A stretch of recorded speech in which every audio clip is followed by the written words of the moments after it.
बिस्मिल्लाहिर्रहमानिर्रहीम। Bullions academy में welcome. Quick check 4.6 है।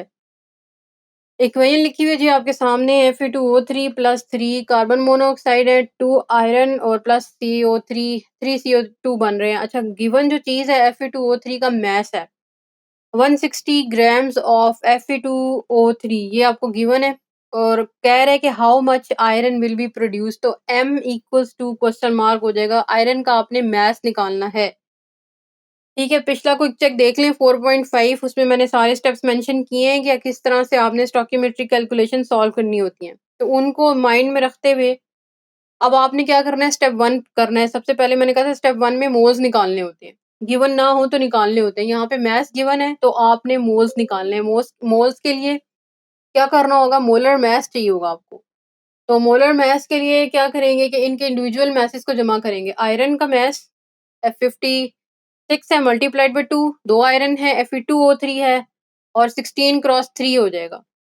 मल्टीप्लाई करके प्लस करके ओवरऑल जो मोलर मैस बनता है वो है 112 प्लस 48 कर लें तो आ जाते हैं जी 160 ग्राम पर मोल।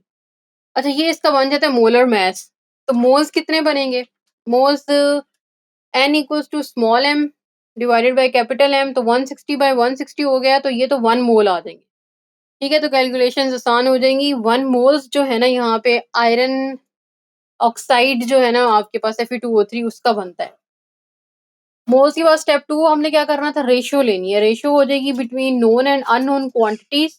नोन एंड अननोन क्वांटिटीज दो ही बातें, दो ही चीजें जिनकी डिस्कशन हो रही है, Fe2O3 और आयरन। तो Fe2O3 और आयरन दोनों को लिख लेते हो, इनकी रेशियो बनानी है।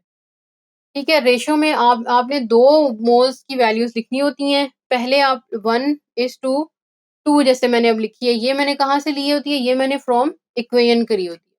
यानी फ्रॉम इक्वेशन अगर मैं देखूं तो Fe2O3 के साथ कुछ भी नहीं लिखा हुआ तो वो 1 कंसीडर होगा। और आयरन कितने हैं, 2।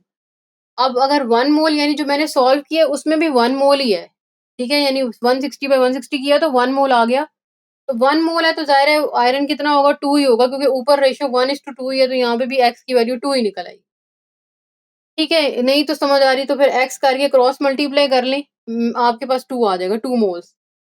मैस निकालना है तो उसको मोलर मैस से मल्टीप्लाई कर लेंगे। मोलर मैस आयरन का 56 होता है, तो 2 इंटू 56 हो जाएगा और इस तरह जो है ना आपके पास मैस आ जाएगा 112 ग्राम्स आयरन का। ये आपका ना आंसर हो जाएगा।